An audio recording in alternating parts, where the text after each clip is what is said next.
Doggy Anime presents. Wrong. It's time to smash subscribe for episode 47. For languages today, we have 0 sub, 0 dub, but 10 hybrid, or 11-ish.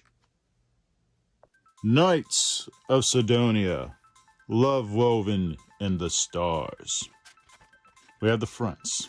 We have the spines, along with the other spines. And then the back. Humanity's battle for survival reaches its epic finale 10 years after the fact. Set the slip down and open it up to see the disc. Then the cover art. Looks very Last Castle fantasy to me, but I know this is futuristic. I know it has gore. I know that previous seasons were released by Sentai Filmworks. Then, for some reason, Funimation has it, and it has a dub, so that's why it's hybrid, and I can't say anything else. So in that, let's go to the next. Uh-oh, here comes the hype train. It's Megalobox 2 Nomad. Oh-ho. We have the fronts. We have the spines, along with the other spine. Then we see the back. Down, but definitely not out. We open it up to see disc 1, then disc 2. Pop them both out to see the snowy ride to fight the blue scorpion. Yeah, I need to do another complete collections with the whole Tomorrow's Joe series again, because it's still not complete, but I'm also waiting for the original TV series to maybe come out someday. But with that, when I get to that point, I'll discuss this a little bit more thorough than right now. So, fly away. Devil is a part-timer. Front. Spine. Back again. Gaining power 1 combo mill at a time. Ho ho ho. We open it up to see disc 1 and disc 2. So we have the reversible cover art, and holy moly, we have something I haven't seen in a long time unless you have a save edition. Chapters, episode names, and what's potentially on each disc as an extra. For this show, my main problem with the Devil is a Part-Timer is the Demon Overlord is not challenged. He wants to come to the human world, work a part-time job, to have no other responsibilities, which is lame. You do have other characters that show up like a sidekick and others. Then you have the humans who interact with him on a day-to-day basis. It would be more interesting if they took the approach of One Punch Man, where yes, Saitama is doing daily routines and activities. However, there's always something new to come up and challenge him, like trying to swat a mosquito, for example. This guy, not so much any challenge. It's like, hey, we need to do this. Okay, let's do it. We're there. We're done. It's like Clerks without any challenge. This does have a harem sort of feel to it, which for those who like it for the harem, good for you. However, I honestly prefer Yushibu over this by a long shot, but for right now, this is season 1. There's 2 more somehow. I know it's popular, but for me, not so much. Oh well, Taco Bell. We have the Orphen reboot, Sorcerous Stabber Orphen. We have the front, we have the spine, and we have the back. Celebrate its 25th anniversary of the series with the remake. Open it up to see disc 1 and disc 2. And we have some fantastic artwork inside. The discs, however, very Mother's coaster, if you will, with the sword of marble and blanket black. However, you still have the symbol of the Sorcerous Stabber. But we also have Reboot Season 2. We have the fronts, the spines, the other spine, and the back. A curtain falls on all sorcerers. Okay, this still has a 3rd season. We open it up to see Orphen Ball go for disc 1 and 2. Yeah, it's electrode-like pattern. I hope you can tell, but there's like red line, red line, red line. Very lacking. It makes sense for what kind of fights it goes through, but okay. For the original season, one day I'll show the DVD, but now I got this for the moment. This has season 1 and 2 of the original.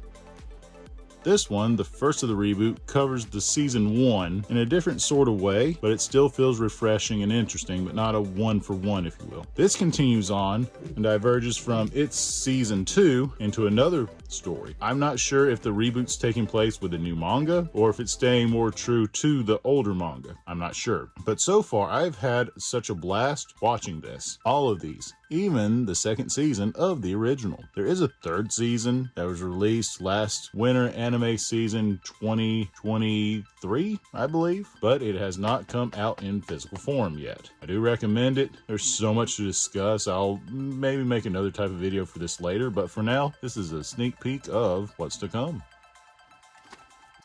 AOKANA, the 4 rhythms across the blue. We have the front, we have the spine, we have the back, and we open it up to see 2 Blu-ray discs that are, well, blue. We see the reverse cover art. Not bad. Alright, AOKANA. What's this about? Aside from it being from Gonzo, the studio behind Strike Witches and Kaleidostar. The sky is not her limit, but she... well, main character enrolls in school and discovers that students her age are wearing special shoes that can launch them to go fly around all over the place. Then she ends up joining the club that calls himself the Acrobatic Fan Club or something in that same vein. Pretty much with these shoes there's a sport, and this sport is essentially air tag, where they fly around to tag each other and try to outlap one another on a 2-on-2 or possibly tag team 2 versus tag team 2 to try to score the most points. And what the main character can do is kind of like when you're swimming and you get to the edge of the pool and you kick back and go backwards. That's kind of like the double jump of this sport. And the whole thing that throws me off about this, if you can figure out how to do that one move, it's like the ultimate move to counter and parry all others. So why practice or be these other combinations if you can just practice these other moves? And the name of their club doesn't make sense. They are not acrobats. They're literally just flying and not doing any tricks. They're just flying and playing tag. It's all tag. It is fun though, but they keep enforcing that they're acrobats. They're not. They're just playing tag and soaring laps around 4 poles. Anyway, it's an all-stakes battle for her to win this tournament, because if they don't, the school will lose funding, even though the club seems to be in a ragtag shape to begin with, but the school seems proper. Yeah, I don't know. There's questions here. I had fun, but watch this if you're in a down mood, because this is an upper, and I believe this show's ultimate goal is to sell you the models. And with that, 7 mortal sins. The front, the spine, and the back. The steamy collaboration of studios Artland and TNK based on the fantasy figures by a hobby shop. Main key part of the sentence there is filled to the brim with sin. We open it up to see 2 discs if you can. Maybe the shine here, yeah. Shine the new lights will help out. Show their patterns. And knowing that this is to sell figures, the insert art kind of reveals the whole point of this show. Alright, what's the main premise? Satan falls from the heavens and gets shunned by the other demons in hell, while Leviathan acts as Satan's pet. And throughout this story, Satan has to fight the 7 mortal sins in order to rule all the sins, even though when they're fighting all the sins in their sexy kind of ways, it's all for naught, because each individual will overcome their fault and folly, making the main antagonist of antagonists to fail and become Satan's bitch. The biblical portions of this show kind of get boring. However, you do have the typical shenanigans that you would with the show, like Satan is obviously after these other people, while Leviathan is all being lovey-dovey and wants Satan's attention, which is denied because Satan's the devil, you see. The show is just to show off titties, pretty much. That's about that. Bottom tier character, Tomozaki. We have the fronts, we have the spines, along with that other spine. Hey, I like to play Smash Brothers. Want to smash? No, you indignant person. I am the date master. I'll be the dating mama to show you how to date people and socialize. But I'm not good at smashing, so yes, I would like to smash. Oh, kiss me. No, kiss me. Insert relation knowledge. Oh boy, I'll follow, but then you'll kiss me? Maybe. And the backs. From Project Number 9, the studio behind Superheroes. S-Rank Gamer. F-Rank Social Skills. Whoa, they're in high school. Set this up aside and show Disc 1 and 2. And here is the insert art. Wow. Yeah, pretty much from when I was doing kissy faces with the spines. That's the premise of the show. He is good at a Smash Brothers type of game, while she is not. However, her relations with another boy, like this guy right here, which is her ex, is good at Smash Brothers, so he has to get involved at first. He offers to help her play the game better, while she offers him better advice and skills at socializing. And with that, she sets goals for him to talk, interact, and pursue certain conversations with different people. Like, oh no, these other girls and the other guy pals. Because she also gets to worry that he's only talking to girls, but not guys as well. I say dating mama because, well, there's a game called Cooking Mama where she shows you how to cook while doing certain tasks in the levels to gain that experience to know how to cook. So pretty much dating mama gives him missions to go by. Later on towards the end, it kind of gets really Haruhi-ish or Haruhi-esque as he confronts her and they get all social analytical with each other, which is fine. It's an adorable series. I enjoyed it. I did not regret watching it. It's technically the first anime I completed in 2024, but no time like the present, you see. And with that darn school bell. A true millennials fantasy. Wagon goes house hunting. We have the fronts. We have the spines, along with the other spines. And the back. On the popular slice of life fantasy series that's moved everyone's hearts. After Lily is kicked out. Lily's the dragon. We open it up to see disc 1 and disc 2 in that burgundy color. And some really awesome insert art as we see the rumors of the dragon perceived and what's really happening when the dragon faces all these people or friends along the way. Slice of life fantasy is the best way to describe this anime because what's happening is this overlord elf is helping this young dragon who's recently kicked out of his nest to search the fantasy world to find a humble abode of his own. And with that, we get character development between him, and she's the character that shows up 3 to 4 episodes at the end. We get to know their back histories. We get to see the world. The world building is phenomenal. Not as awesome as Reincarnated as a slime, but it has an interesting approach to show, hey, this is this area, here's what it has to offer, here's what it can sit, here's what's available, here are the common threats, just like a real estate agent, if you will, for this fantasy world. Do not watch this one episode at a time. This one you have to binge. If you watch it one episode at a time, you might lose interest because of how wimpy this dragon is. So sort of spoilers.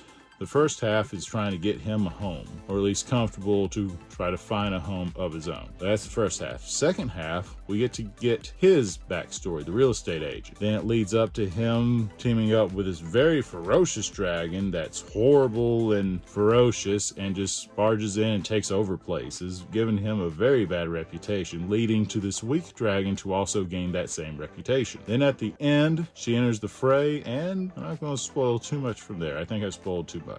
But just know that all stories from here just kind of go in a full circle in a sort of way. I do recommend it. I know others don't like it, but so be it. That's what makes the world goes round.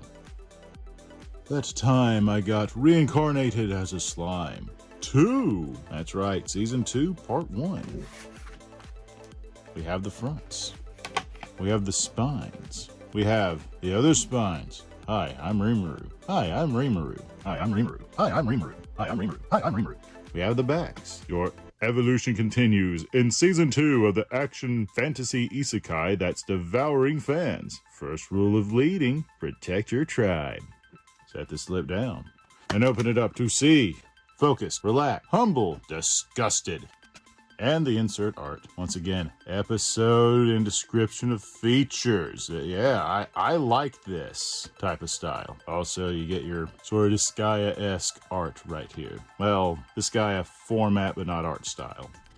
Yes, this is the season that leads up to Rimuru beating up Mr. Bad McNasty that he can totally destroy. Rimuru is the slime, also this character up here. This is the beginning when he has Demon Lord relationships with Kalrin, which is not pictured here, and they slowly level our pal Rimuru to much greater extents as he thwarts evil, helps people level, and discusses trade amongst the lands for this part. So let's go to the next.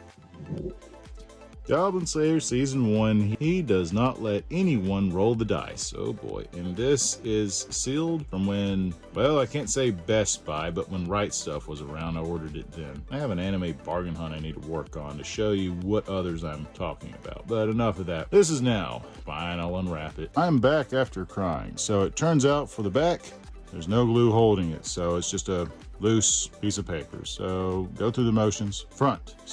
Spine, shiny spine. Back, the other back. Goblin's rating. Enjoy over 45 minutes of special features. Adventurers, guild quests. The only good goblin is a dead one. Quest information. Goblin's rating. Oh no. We open it up to see Disc 2, Disc 1, and the end cover artwork of the Steelbook. I always feel like it should be 1 then 2 instead of 1 then 2.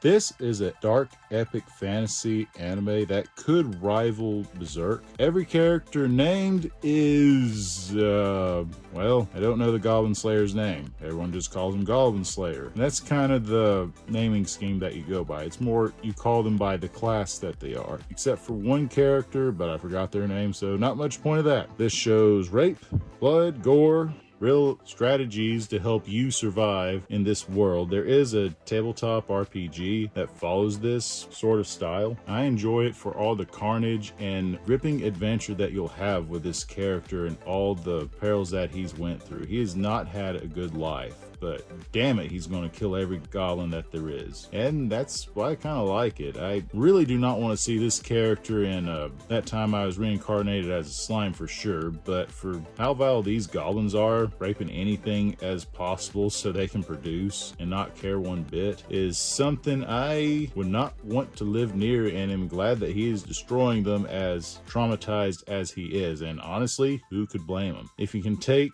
dark fantasy and drama like elements, I'd say watch it. If you can't handle that, please watch something else. And with that, we'll Goblin Slay away. Well, once again, everybody, it's time to end this show. I'm glad you've seen what I elected for Funimation titles at the beginning, let's say February 2022 to probably summer 2022. Very sparse, but this is what I got for that meantime. And with that, roll the bean footage. Hey guys, thank you for watching. Please remember to like, subscribe, ring the bell, comment below, watch my playlists, share with your friends, follow my social medias, ring that bell, and I'll have more to come later. Thank you for watching.